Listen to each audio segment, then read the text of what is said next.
Star Wars is finally getting good.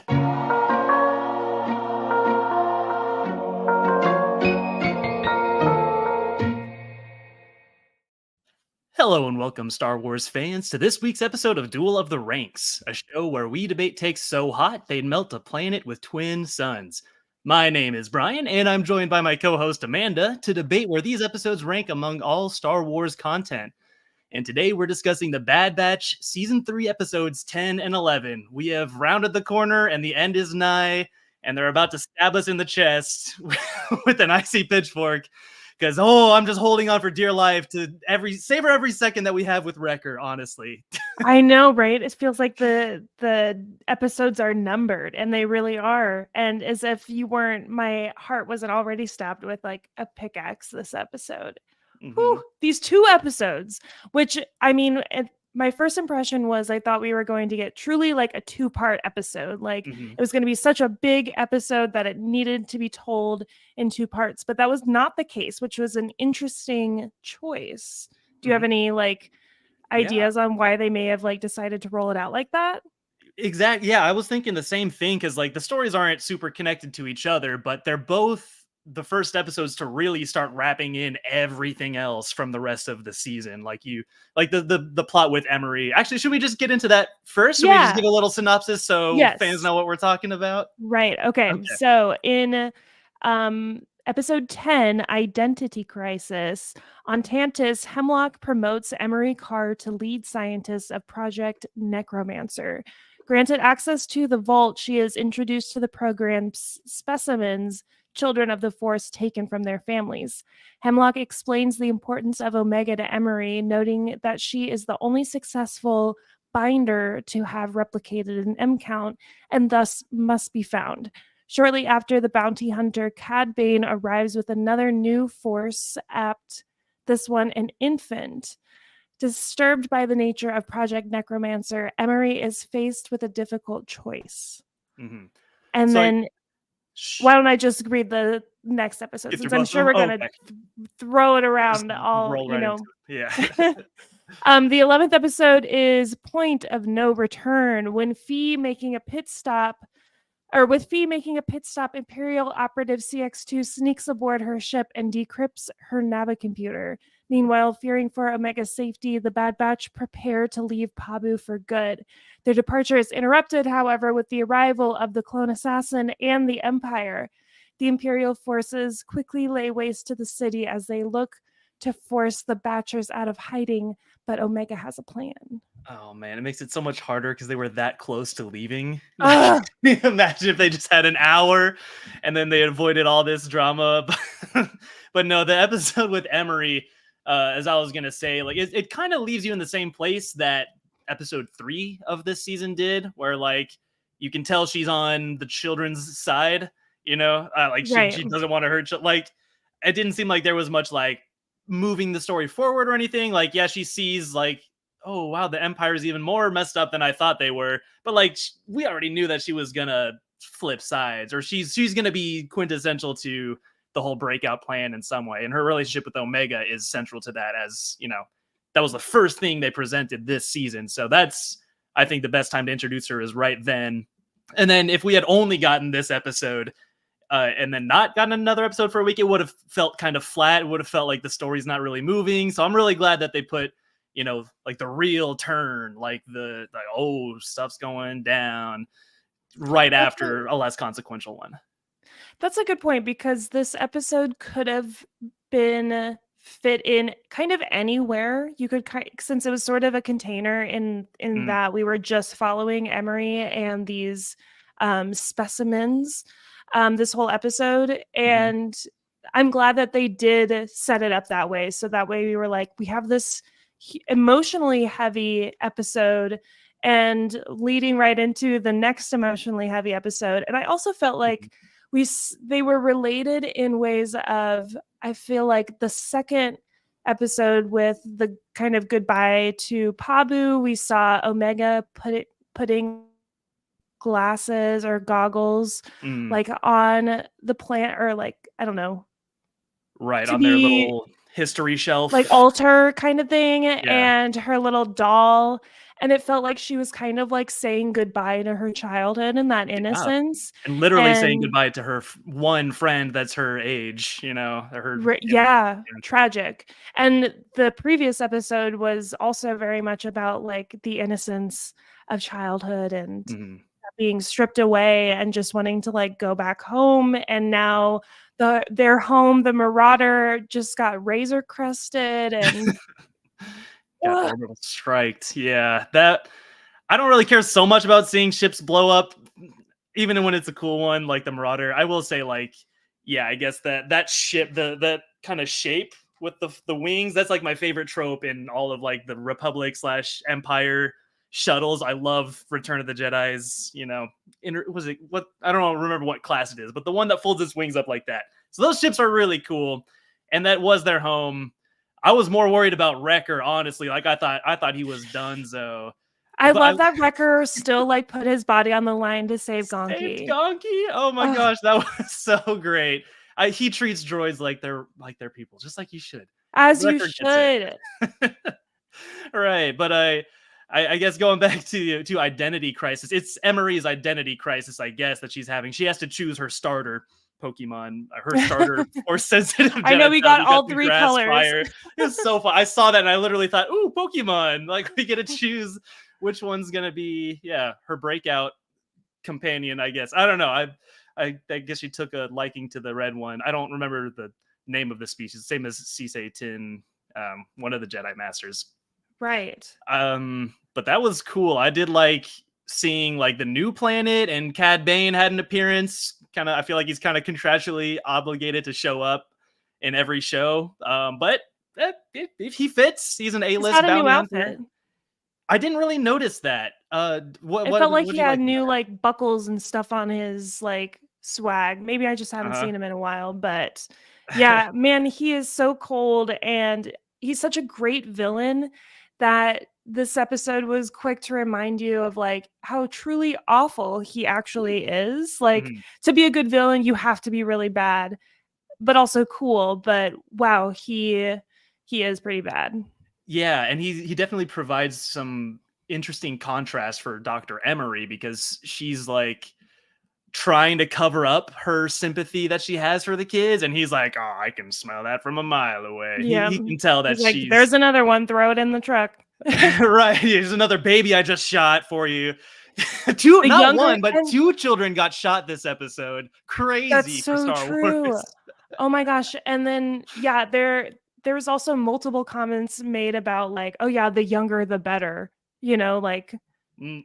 they can't put up a fight, or they won't have, as much connection to their family, and Right. I think this was actually a really good example because, I like to be, like, never picking one side or the other, but like we all are quick to say the Jedi strip children away from their families. Mhm. Well, when Jedi or force sensitive children are unprotected in these different parts of the galaxy, this is what happens when the Jedi aren't there to train them and protect them.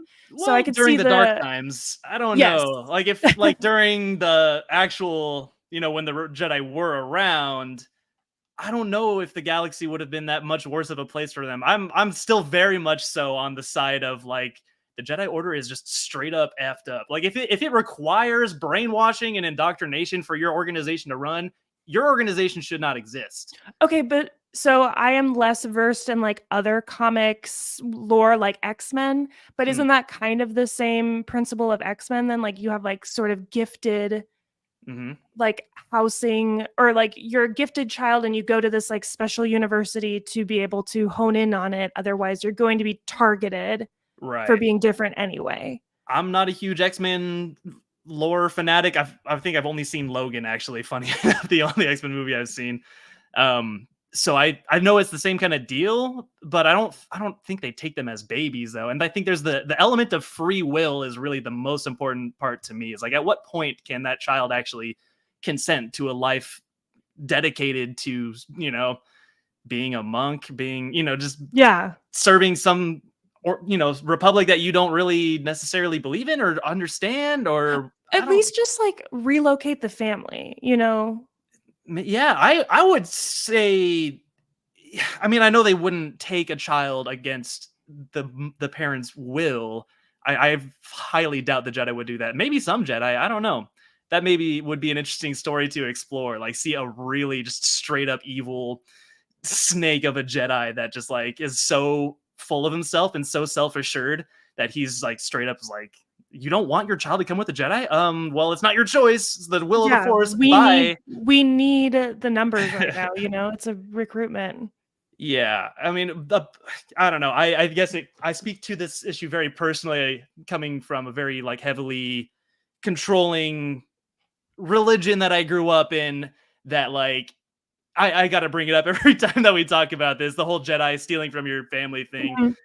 Like it really just does come down to free will, and in some people would argue that like you were right, like they'll cause trouble or they'll have these powers and that they won't be able to understand how to use them. That may be a better argument, as we kind of saw in this episode of like the kid just threw a vase, he's breaking public property or private property.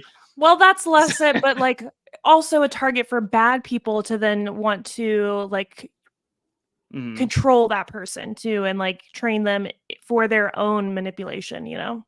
Yeah, because I'm sure there's all kinds of other dark side sects, out there. I was thinking about the other day. I was like, I should make a character that's just like some not Sith, but I think that would be cool. Just kind of see them show the hypocrisy of the Jedi's ways. Say like, hey, this is what they're doing. You can leave at any time. I'm not forcing you to be here. I'm going to teach you all about this free will thing, but I also have the dark side and it's pretty cool. So tap into it if you want. Yeah. I think that'd be a fun story to tell. But we do get a lot of fun stuff in this one. I do like seeing Scorch. Every single line we get from Scorch, I'm just like happy to be alive. Really, really do want to see the rest of Delta Squad. I think that was my like big fan fiction in my head, was that Asajj Ventress in this season, it was just going to be a flashback and she was going to, I don't know, it was going to have something to do with Delta Squad and they were going to be important. They were going to bring them back and she was going to have to fight them, or maybe she teams up with Sev or something. I don't know. There's a whole lot of like lore in Republic Commando too that I just want to see continued. I've heard some people speculate that maybe the clone assassin is Sev. Oh, which is interesting. But I feel like his identity has been so kept a secret that I don't think that it would land with a majority of the Star Wars audience. Like, I have not played Republic Commando, so right, it wouldn't be this big bombshell reveal. Yeah, I'm thinking it's I'm more and more thinking that it's either a complete red herring or just absolutely tech. Like you still think at the start of the episode I was like, well, I really hope that this episode doesn't have tech in it because then it's immediately going to get 0 from me and that would suck. But well, that's I don't know. I think there might be a way to do it. And here's my pitch, is that you reveal he's tech in the last episode only to kill him and the rest of the Bad Batch again. So it's not, or at least like within the same release. So I think the last 2 episodes are coming out together. So I think if you presented like, hey, Tech was here. This is, I mean, of course they had his glasses. Of course they would have recovered his body. Dr. Hemlock is the guy who gave them Tech's glasses. So they have his body at least. They could have preserved his mind or, made a copy of it and, downloaded it into a droid or something. Then it was very apparent in this last episode that he had no idea where Pabu was. He had no idea who Fee was. So yes, like it's not impossible that, of course, like he may have gotten a concussion when he fell like 30 miles down into and died and lost all of his memory. But I still think, like, I hear Crosshair's like way of speaking, his dialect, come through whenever he's talking. Right. I could see that too. And I think I'm more on the side of the fence that this Crosshair that's been with us this season is actually the clone, and that the original Crosshair is that assassin. I think that would make for a crazy finale. There's no way. There's no way. No way?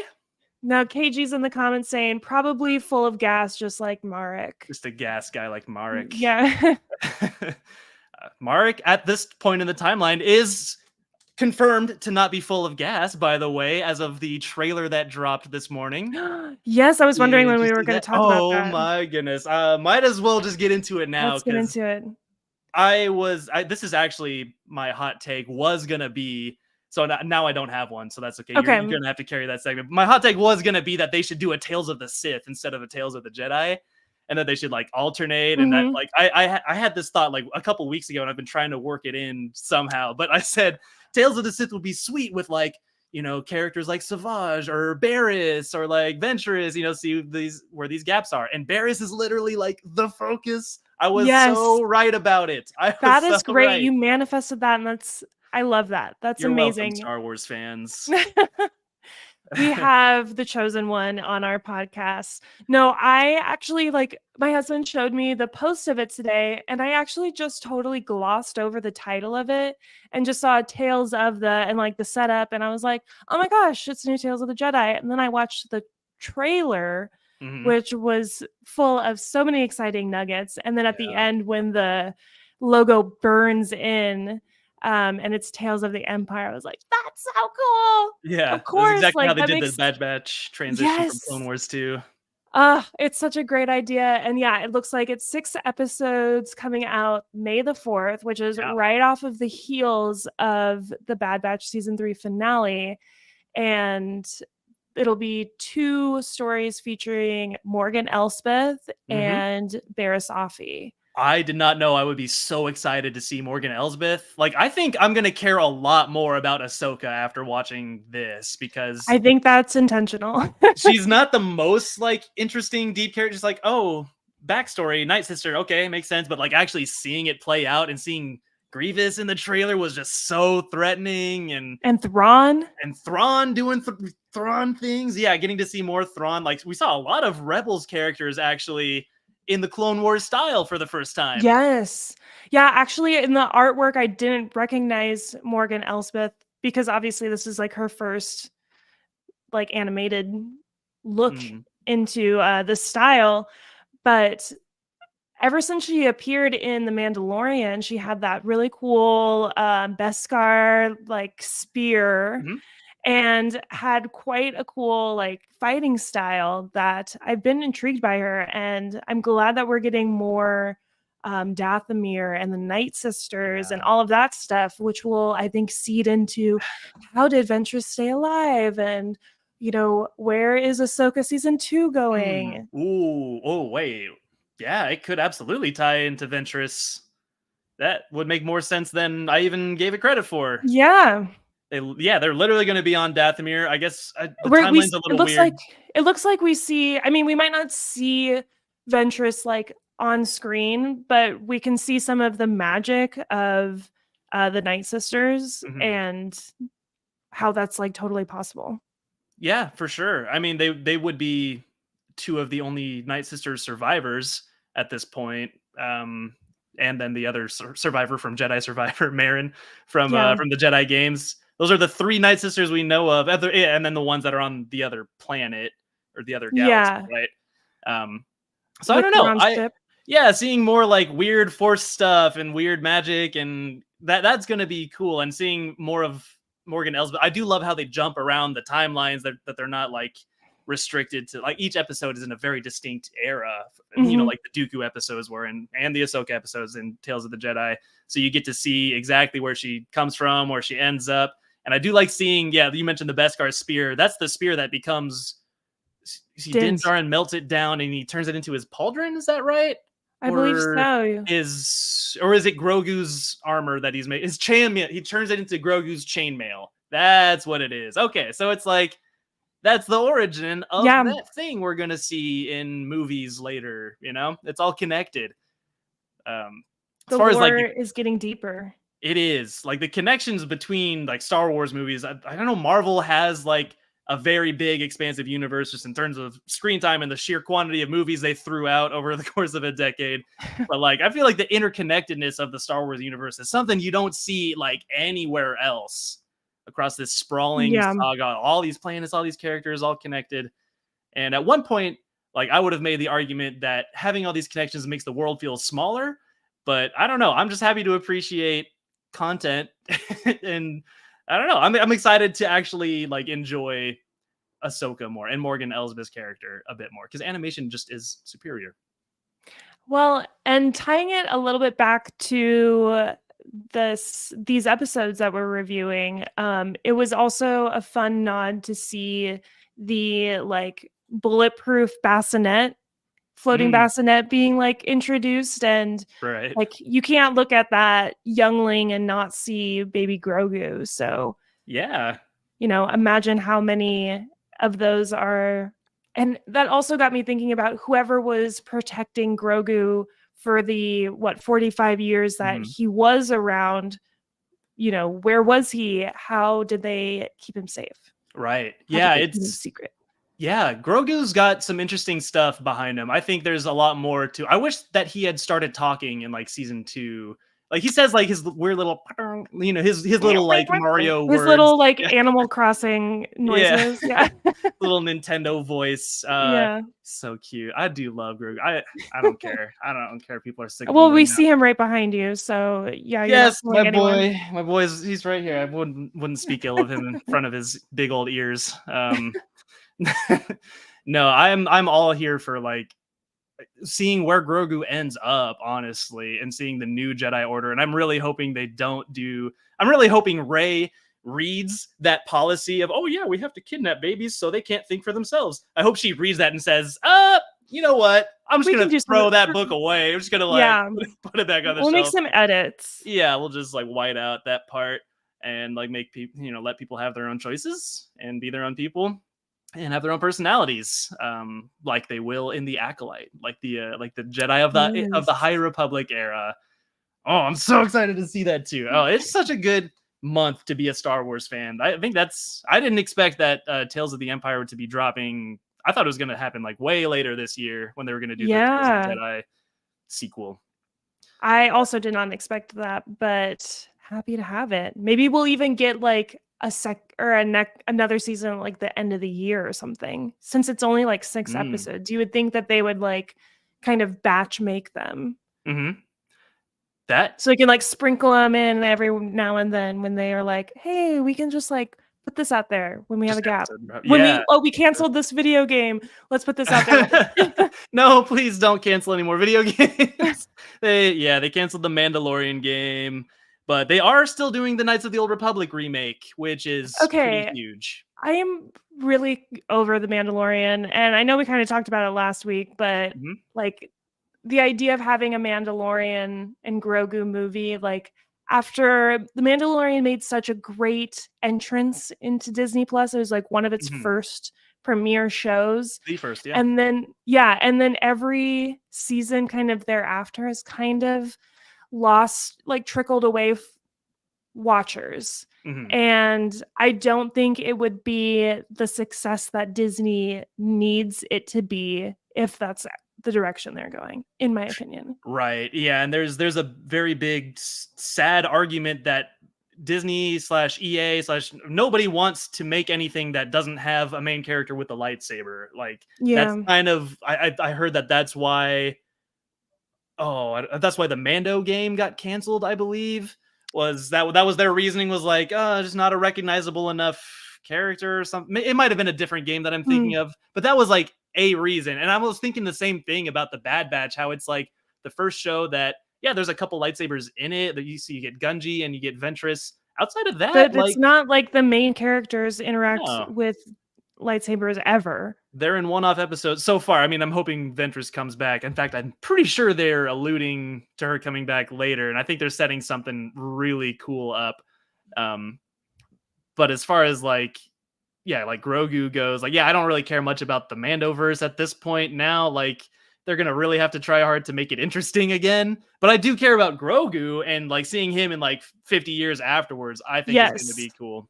And seeing where Agree. he's at now could be interesting. Like, I don't know, he could make a cameo appearance just in his little egg and not even have to come out, and we would know what's going on or what's in the little egg.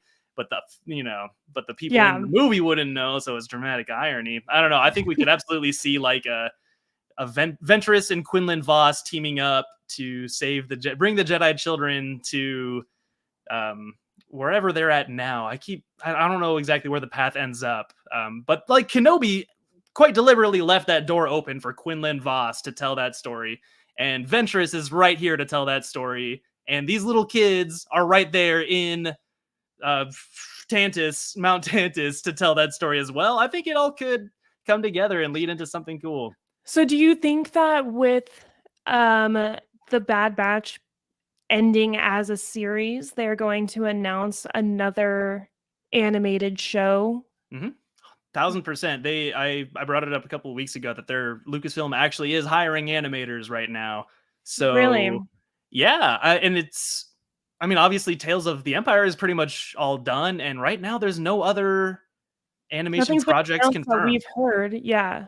Yeah. So what would your follow-up be to the Bad Batch? What's your like dream Star Wars project? If it's don't just say something completely new. If you have a Yeah. pitch, then give the pitch. But like, yeah, what do you think they should follow up with?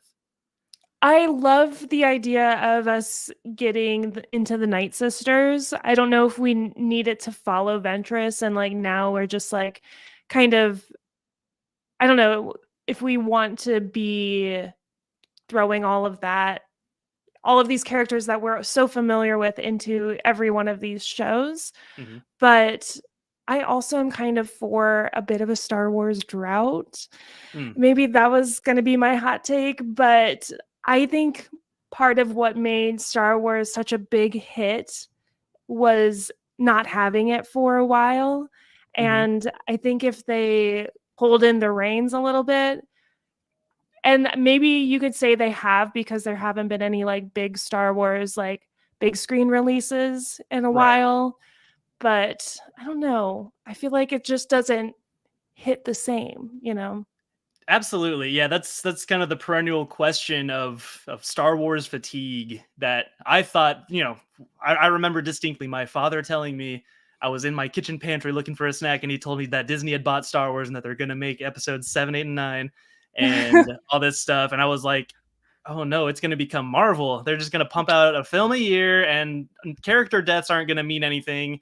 And I think I was kind of in denial about some of those feelings for a really long time because, like, yeah, those fears have quite literally become very true. And while I will say that, like, Disney's most of Disney's projects I've come to really love, and all of them have increased my love for Star Wars as a whole. So overall, I think Lucasfilm was in a bad place before and weren't going to do anything fun for years. So I think Yeah. overall, I'm more glad that Disney bought them than not overall. And I'm not sure where that train of thought started, but where was I going with this, Amanda? We were talking about what we would want the next like animated series to be, to like follow up with the Bad Batch, and I was kind of like, I Right. think we don't need one right now. Maybe just like let it breathe for a second and get a little bit more anticipation. Yeah. But I remember where I was going. that's definitely not where we're headed. No, I mean, I don't think they're like necessarily pumping the brakes. They announced a ton of shows and a lot of them seem like they just haven't gone anywhere. Like I think the Rogue Squadron movie actually might still be happening.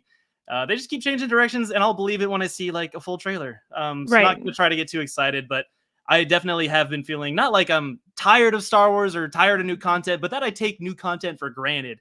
And that some of these episodes, especially this season, like I'll boot it up and I'll be like, all right, like, yeah, I like this show. I like these characters, but I don't know why. I just like don't feel excited for it. And I'm like, that's very sad. Cause like if I had told 15-year-old Brian that this was gonna happen, that he was gonna be seeing new episodes every week, he would have probably lost his mind. And if he knew that they were this good and that he loved these characters this much. So, and that they were this well made and that, oh my gosh, it looks incredible. Just the visual effects are spectacular. The musical motifs, Oh my my gosh, favorite the motif. music. Yes, I knew you were going to say something about it.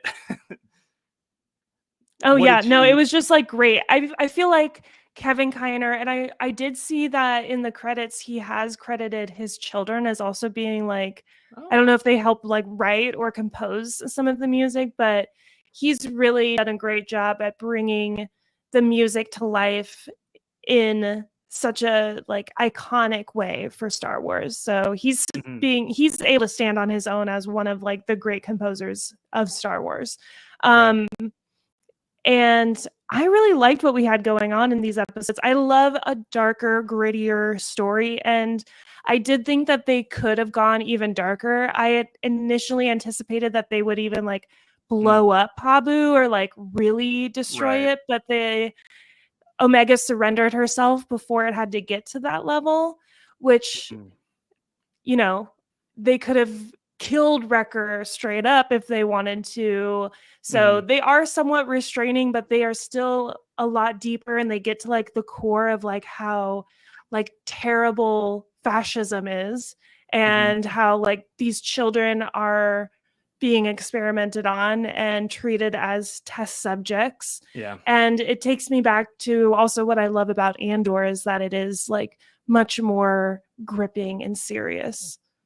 Yeah, it definitely feels a lot more like Blade Runner than anything else. Like Andor and Bad Batch both have kind of got that tone that they've captured with, you know, the big synthesizers and just the huge sound and the heavy bass, and it's incredible. And I heard one motif in there that it sounded exactly like my favorite moment in all of Star Wars score, which we talked about this in my introduction episode. It's when Obi-Wan tells Padme, "I'm so sorry," and then it cuts to Anakin crying on Mustafar. Yes. And I love that part of the soundtrack so much, partially because it's not in the official soundtrack. You can't find it actually officially released with Revenge of the Sith.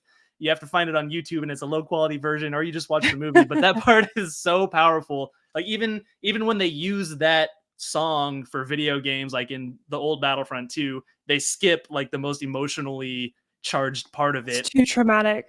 But they brought it back here, and so like New Rockstars said it was Kylo Ren's theme, or that it like sounded kind of like Kylo Ren. I don't know. I straight up just heard bum ba dum bum bum bum. Oh Which is like yeah. how that starts out. Bum ba dum bum. I'm already crying. Yes. Heavy. Oh, heavy stuff. Yeah. Travis Mitchell in the chat says he heard Kylo Ren's theme. Yeah, I could hear it being similar. I think it's more so that Kylo Ren's theme might be based on that moment in the Revenge of the Sith soundtrack, or that he took that little bum ba dum bum bum. That little descending line is just so powerful that I think it just works for both. But yeah, music's popping off. I also just still love the art style. Has come so much, even thinking about where Star Wars animation started with the Clone Wars, and it's become quite beautiful. We've come a long way, and Tales of the Empire looks even better somehow. But where did we rank these episodes, Amanda? How did we do? So Identity Crisis, I ranked that one a 79.6, and you ranked it a solid 78. We're so in sync. Yeah, and then The Point of No Return, I gave it a 79.6, another 79.6. Oh, identical. That was unintentional, and I did give different scores, but it just added up to the same. And you gave that one an 88.4, so you really liked that Point of No Return. Really liked it. I knew that whatever episode that was going to be, when like things start to take a dark turn, like that was going to be one of my favorites. And I think it's only going to get even darker and sadder. Like the whole time I know Hunter and Wrecker can die at any moment. There's so much tension, and the story is like we haven't even talked about like Crosshair missing his shot, like the most important shot. Oh my gosh. Which the biggest shot of his life. I was expecting him to make it, like it to be close, but him to make it. But and then the way that you cut back to her on the ship, and she like takes her hat off, and she's like, I know it's good. I know, like we have a plan, and they've got my back. But man, Hunter's gonna be so pissed. Yeah, I did like that little moment of meditation. I think that's a very good message to send kids, is that even when things are at their worst, that's actually it's not an even win. That's especially when you need to take a moment to yourself to breathe and to connect with who you are and to focus on what's in your control. Yes. Yeah. Travis in the comments said something that didn't click until afterwards is the last we see Hunter, he's on the shore with Batcher, who leads him somewhere, and CX's ship is in the cave Ventress was in. I think Hunter snuck on. That's clever. Oh, that okay. There's got to be a way. I That's did got to. notice that it was in that cave. I was like, y'all need to like put a gate on this, Someone's or got to wall like, it off. someone needs to monitor this a little bit closer since this is clearly a big Big issue. Two assassins yes. have snuck in for free. Yeah, big red Kyber flag. says, I love that he didn't make it for once. I like seeing the heroes lose. Yes. Yeah, I also and like there's a that the reason stakes for are it too. higher and like we are all fallible and you know everyone makes mistakes. Mhm. Everyone on a team. I've played plenty of team sports, so like when one person makes an error, you are either in a place to be like, oh, like I'm so in my head, like I can't believe I did that, like I suck, I'm so bad, and then keep making mistakes, or you can be like, okay, wow, that sucked. All right, you know what? It's not going to happen again. That, and we're going to just keep moving forward. And I've got my team here that I can pass Mhm. it to, and that's what I hope to see this next episode. I figure, well, the idea that Hunter's not even there, and so it's kind of Crosshair and Yep. Wrecker, if Wrecker's even conscious, that puts everything's like, who is Crosshair to strategize with, you Mhm. know? Right. I mean, the citizens of Pabu, the other two little teenage clones there. I want to know what they're up We to because didn't they even see didn't get. them. We saw them. There's a shot of them getting ice cones. Oh, Yeah, you might have missed glad they're that, but glad they're they're living their there. best life. They don't get speaking lines, but they're there. And I'm the fact that they didn't get lines or any other features other than that little brief cameo is kind of like I really want to see Disappointing. them. Yeah, like that would be Like really cool to put them. see. That's also her brothers, like, Yeah. Oh, that would be so cute to see her and interacting they're with like them closer and in their age. yeah. Yeah. Man, that might have been It's a a little bit of a missed missed opportunity. opportunity.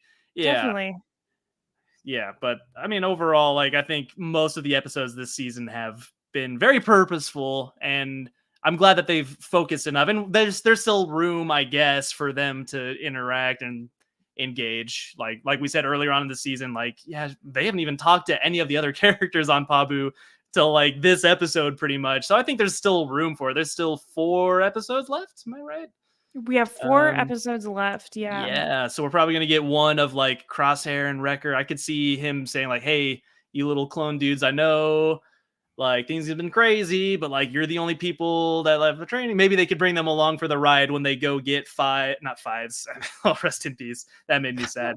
When they go get Rex and the other Yeah, clones that Echo didn't and get stuff. destroyed, and Wolf apparently so yeah, I think we'll see them and we'll see Hunter actually doing cool Hunter things. Like this episode, he actually does use his gifts, so we know the writers know about Yeah, it. that was cool. Thank And then you. Yeah. how the clone, AKA Crosshair's clone, which I still think it is, took that killer shot to the pilot to take him out, like, Mhm. to me, that has to be Crosshair. But I don't know. It's going to be a weird thing to explain because if he is a clone of Crosshair, how did you like get him to be as old as Crosshair and like as trained as him And have the same scar. immediately? Yeah. Yeah. Yeah. Yeah. You know what I mean? So that's a bit Yeah. of a reach, but I mean, there's been crazier plot lines. So It seems like everything is a reach except for Tech being that assassin. no. Or should we just go into the hot takes? I think we're Yeah, let's do it. I think I found one. Don't be too proud of this podcast you've constructed. The ability to rank content is insignificant next to the power of an exceptional hot take.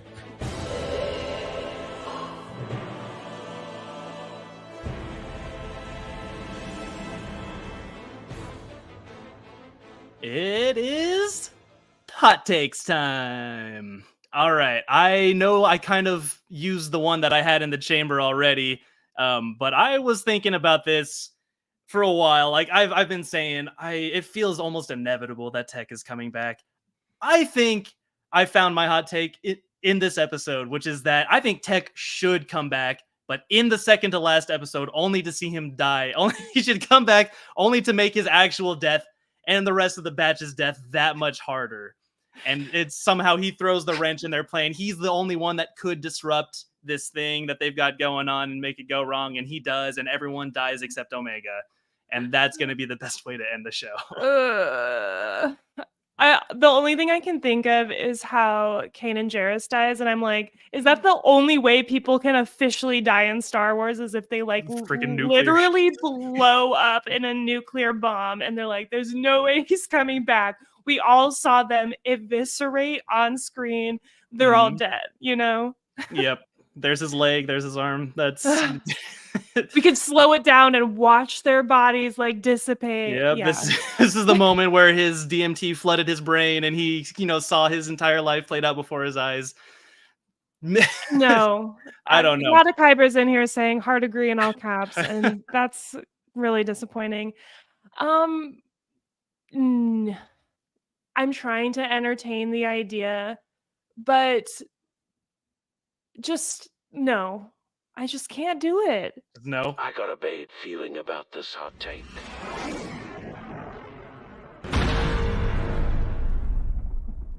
Okay, I'm gonna make my try for one. So we heard them talking of a Trandoshan this episode who provided intel on the Bad Batch's location of Pabu.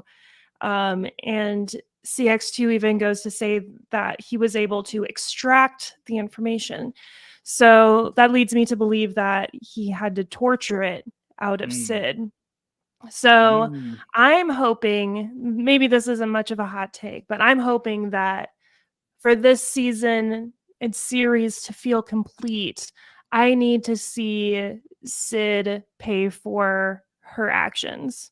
I need to see either like, I want Omega to like bitch slap Sid, and then we'll be like, okay. And then you'll be okay. And then they'll be able to Torture shake hands and be like, okay, we're good now. Being tortured by the Emperor isn't enough punishment, or are you saying it's good that she deserves to be tortured by the Emperor? Is that your hot take? Yeah. Yes, Torture's good if you're a Trandoshan. If you're a traitor, yes. And you've done bad Sid things had that to your coming for friends. her. Yeah. I'm gonna have to agree. There we go. I think torture's generally bad, but Trandoshans are also. I just hate Bosk so much in Star Wars Battlefront that I have no sympathy for Trandoshans. What is the species of the dude that reported in the Force sensitive child to Cad Bane? What's that species with like the spider? Aqualesh, yeah. Yeah, Like I on the hate Bob those episode guys. four. Like, I don't want to be racist, but those guys, I hate them. I hate the way they look. I love that phrase. I don't want to be racist, but those guys. We're We're just gonna take that clip out of content. Yeah.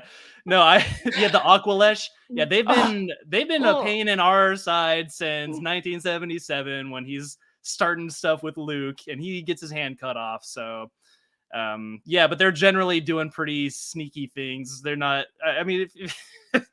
Yeah, I guess I would probably put them in the same category of Trandoshans, of people you just never see them doing something good. Yeah.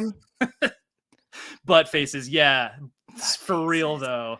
I didn't want to There's say it that because once one- you see it, you can't unsee it. I can't remember if we got to this in the Clone Wars yet. There's that one like spider-like enemy. Oh, You know what I'm yes. talking about? Admiral Trench. Maybe we saw him in He's- an episode. I think he showed up in like one random episode, and I know he shows up again later, but yeah, I hate that dude. You mean like I hate spiders. you just What hate I'm getting at.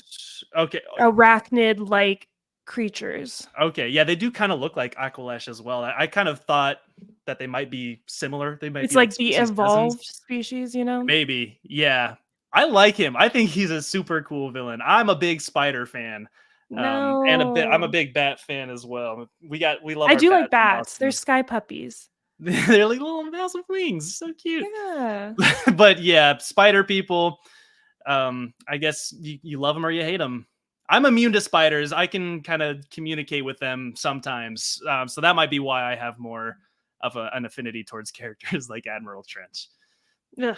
I was bit by a brown recluse as a child. I think I've told you that. I said this on the podcast at one point. You might not have been there. I was bit by a brown recluse when I was a child and I survived. And now I have powers.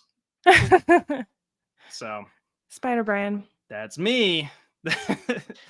Well, any hot takes in the chat, y'all are welcome to drop them.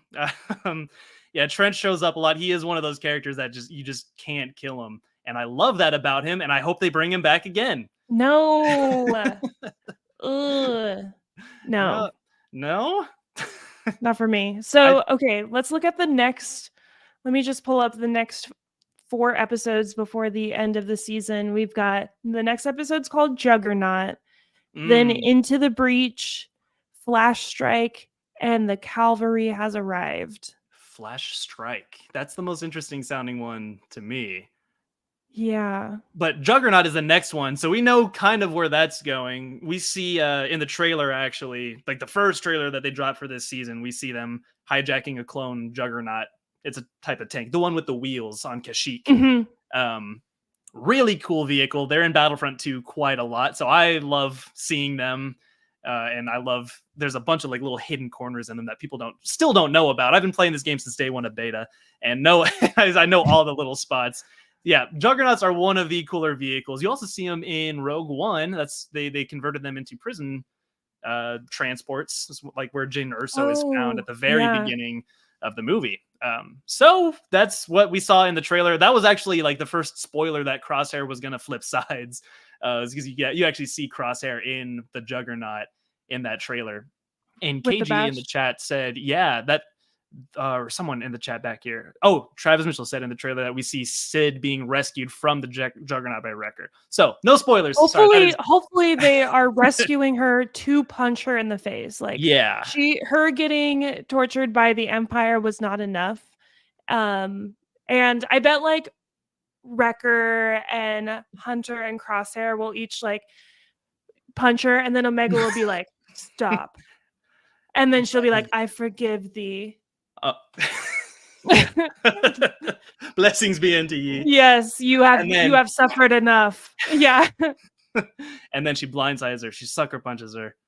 Yeah. I don't know. I think Sid was too quickly abandoned. Everyone was all suddenly like, oh, I hate Sid, blah, blah, blah. After she did one. She just did one little bit. It was just one little betrayal. Just once. Yeah, can't you have one as a treat? Aren't there 3 strikes and you're out? Yeah, come on, I want 3 betrayals. I think like Pontius Pilate. She's definitely gonna have someone to answer to. So like, yeah, that's kind of crazy. Yeah, we already feel like exactly where the next episode's going. We got Crosshair and probably Wrecker, no Hunter. Twice without having seen her in so long. Right. And they don't even mention her name. They just say the Trandoshan. They know they're talking to us. They're talking to the nerds who are analyzing this stuff on a podcast. Sid feels like yeah. Yeah. I mean, I feel like I could be a good cashier if I wanted to. Sid might be. Sid would have to train you. Sid's my training manager. Yeah. If you were gonna have just one like normal benign job in the Star Wars universe, Amanda, what would it be? I think it'd be cool to be like a bartender in like a bounty hunter bar. You know, someone that like, I know it'd be dangerous work, but I've got a lot of tattoos, so I'm pretty tough. They won't mess with you. Yeah. Yeah, they know better. I don't have any tattoos, so I'm not tough. I would basically like to be kind of like Sid's character. Like I run a shop and like people like come through, but I would want to use it for mostly good, kind of like a Robin Hood-esque. Like like I would let the path like flow underneath me, you know. There you go. Yeah, steal from the rich, give to the poor. Yeah. You just kind of But I would have to front myself as somewhat of an ally of the Empire in order to like keep them off of me. So I'd be like double playing people. That would be my. Actually, maybe I would own like a brothel or something. So that would be. There you go. Yeah. Yeah, empowering. I love Twi'leks, and I love all this. There's a lot of beautiful people in the Star Wars universe, and I'm sure there's a lot of that going on. I guess we don't. In Andor, there is a brothel, actually. Yeah, that is actually it starts off with him like going to a brothel. A woman walks up to him and was like, so? And he was like, no thanks. So it's confirmed it exists. Yeah, maybe we should have to choose. Maybe that's the rule. We have to choose from the pool of jobs that already exist. So I would be an Uber. I would be a taxi driver. KG says more like Maz. I guess that is a better, yeah. Oh, yeah, I forgot about Maz. Yeah, that's who we need in Tales of the Jedi. Oh my gosh. Oh, how about just like a Tales of the Random People in in the galaxy? You could see Tales of the Maz. Glupshido. Yeah, Tales of Glupshido, where Maz goes and finds Luke's lightsaber on Bespin. And what other stories are we just dying to see? You know, like a good story for another time. Now, what other good stories for another time? I don't know. That's like the big one that I think of. Everyone was like so mad, like, "Oh, why don't you just tell us where it came from?" And then we just still haven't. There, I think there was an answer in the comics, I guess, but like, and tell us how she got the saber. Yeah, I think some other like force wielder finds it, and then That seems like an important story. there's a big arc where Luke has a yellow lightsaber, and it's really cool looking because yellow lightsabers rule. So in between 5 Yes, and they 6, do. yeah, Dude, if I had a lightsaber, mine would be yellow. yeah, When I played Jedi Fallen Order, mine was yellow. nice. Mine was burnt orange, like the Texas Longhorns. Speaking of Orange. Texas, what do you think of that new Beyonce album? Oh, I haven't heard it yet. It's a country album, It's right? a country album. No, it's a That's Beyonce it's a album. Beyonce But album that I've been on cloud nine all week. I had to switch off of Beyonce to get into Star Wars mode. So, Oh, but your two modes. yes, No, I'll check it out because honestly, I don't hate country music. All right. I'll say it. And it's not because I'm from Texas. I think there's tons of great country music that's out. I mean, other than Willie Nelson and who is that? George Strait. They're both from Texas. Dang, never mind. I don't know anyone outside of Carrie Underwood. She's not from Texas. I like her. Uh, there's plenty of great country music out there, and there's plenty of bad music of every other genre. It's That's just true. the ratio might be a little off. So I've been listening to the Foo Fighters a bunch this week. That's the Foo Fighters' new album slaps. I've been kind of in a Dave Grohl nice. I haven't listened to that fanaticism. yet. Yeah. But another loop to bring Dave Grohl back. He's playing drums on St. Vincent's new song "Flee," which I love St. Vincent as well. Since we're just chatting Oh, about music, she has new music coming out, and it's like back to her like rocker shredding guitar roots, mhm. and I love that for us. And with Dave Grohl on the drums, oh, I'm definitely gonna hit that up. Yeah. Travis Mitchell knows where the yellow lightsaber came from. It came from confiscated Jedi artifacts, and he has to fight the Grand Inquisitor, whose spirit is being imprisoned by Vader. Whoa. That Pretty sounds crazy. like a good animated spinoff, if I'm being honest. So yeah, I'm very interested to see like Sith ghosts and how that works, because like you see Bane's spirit in the Clone Wars, and several times they say no, Sith can't do that, but then they obviously do, right? I don't know. I think we need, like, my pitch for Tales of the Sith was like a Palpatine arc where you get one of him training with Plagueis. I know that might be, this is what a fan service, right? No, it's never gonna happen. All right, it's fine. It's wishful thinking, sure, but hear me out. This is my dream version. Episode 1 is training with Plagueis. Episode 2 is just like kind of taking him through all of his different apprentices he's been through. Maybe he has another apprentice before Maul that he gets killed. Yeah. And then just kind of like with the Clone Wars, just seeing like really a little bit more logic behind his plan. Because like in the prequels, it's kind of just like Palpatine did everything. But if you watch it backwards, if you watch it, it doesn't really make a whole lot of sense that Palpatine orchestrated every little thing to happen. Like, so I want to see like exactly how meticulous he is in preparing all these things, and how this play that he's going for with Project Necromancer, I want to see like the roots of that. And then I want to see him really get into some freaky weird Sith stuff, like some Wouldn't it be cool to meditating. see him like even post Return of the Jedi, like as like finding his way back like into the Force, or Yes. like to be cloned and stuff? What? That'd be crazy. Yeah, or him just like holding on to, his pinky toe, like he's clutching the last thing to survive the explosion of the Death Star. His spirit is just like clinging to it, just like grasping on for dear life as he's yeeted across the solar system. That would be cool to see. That actually reminded me of a story I had kind of started kind of playing out in my mind about Ben Solo and him and his spiritual journey after he dies, and how it could kind of go into, it would be Anakin kind of guiding him through this spiritual journey of redemption, and it would kind of bring some logic. I don't know what's the word for it, some explanation to Anakin's revival in Return of the Jedi. How it's like this dude Yeah. like was just committing genocide and now he gets to like go to heaven, basically. Yeah, Like, I think they and need to show that's Obi-Wan not how doesn't it even get to be works. hot again. I beg to differ. He never stopped being hot. But I would love to see that explanation of like, yeah, he actually did go through this whole spiritual journey that for him lasted 1,000 years before he Mhm. could really present himself as this Jedi. Which I'm still That would mad be that in really cool. Ahsoka they just used his Revenge of the Sith. They should have absolutely used his white robes. That would have been so cool just to see the. I mean, maybe Force Jedi can just manifest however they want, however they're feeling. That's cool. But that's something that I wanted to explore with the Ben Solo arc and see him like kind of, being there with Rey, because I wanted to see him with Rey. Of course, I wanted the love story to come true. I'm a big romantic, Yeah. and it definitely like felt a lot of times in the sequel trilogy that they were just kind of like, You were like, I'm not going to touch romance with a 10-foot pole. Like they kiss, and then it's like in the novelization they said it's a kiss of gratitude. Like, no, just say they love each other. What's so bad about Yeah. love? Like, come on. Oh, I so don't think they prudish. totally shrugged Ben off, but I think it was kind of like a weak move. It was kind of like JJ in Force Every Awakens. I single don't know time what we to record write, this so I just gotta write podcast, nothing. we end up talking about the Rise of Skywalker. I have to defend it, or no one else will. It's my duty.